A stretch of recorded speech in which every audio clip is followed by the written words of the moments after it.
High বন্ধুরা, শুভ সকাল। সবাই কেমন আছো? আশা করি সবাই ভালো আছো। তো কালকে আমাদের এখানে বৃষ্টি হয়েছিল 2 দিন ধরে। তো বৃষ্টির কারণে দেখা যায় গেঁদা বাগানে জল আছে। তো বৃষ্টি হচ্ছিল, তো বৃষ্টি হওয়ার পর ভিজে বাড়ি জমিনটা ভিজে গেছে। তো ভিজে যাওয়ার কারণে সার দিতে হবে। তো জল বৃষ্টি হয়ে গেছে, নাহলে জল দিয়ে সার দিতে হতো। যাই হোক, বৃষ্টিটা হয়ে গেছে বলে তারপর সার দিতে আমাদের সুবিধা হবে। তো এই ভিজা বাড়িয়ে যদি সার দিই তো গাছের উপকার হবে, আবার ভালো করে ফুল দেবে, গাছের তেজ থাকবে, ভালো থাকবে গাছটা। তার কারণে সার দিতে এসছি।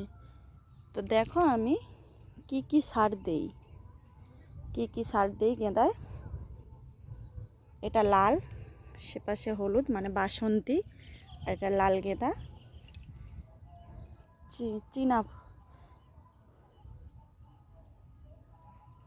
দেখো আমি কি সার দিচ্ছি।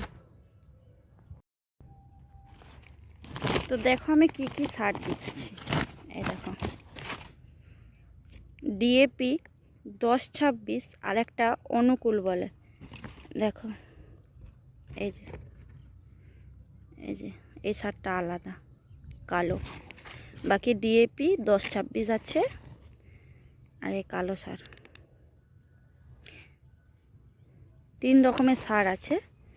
তো জমিন আছে আমার 9 কাঠা, সার এনেছি 20 কেজি। 9 কাঠা জমিন, 20 কেজি সার।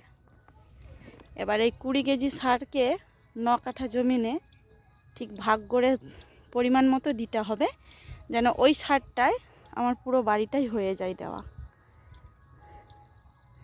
পুরো জমিনটাই যেন এমন পরিমাণে দিতে হবে যেন পুরো জমিনটাই ওই সারটা হয়ে যায়, সেইভাবে আমাকে দিতে হবে। চলো, এই যে বালতি এনেছি, বালতি করে সারটা নেব, তারপরে যে পেটায়।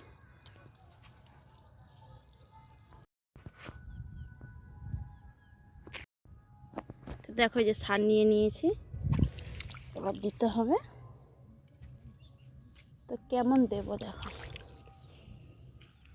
এই দেখো এরকম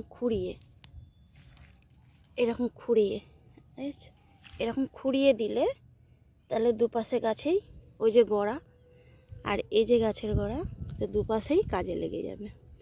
তো এরকম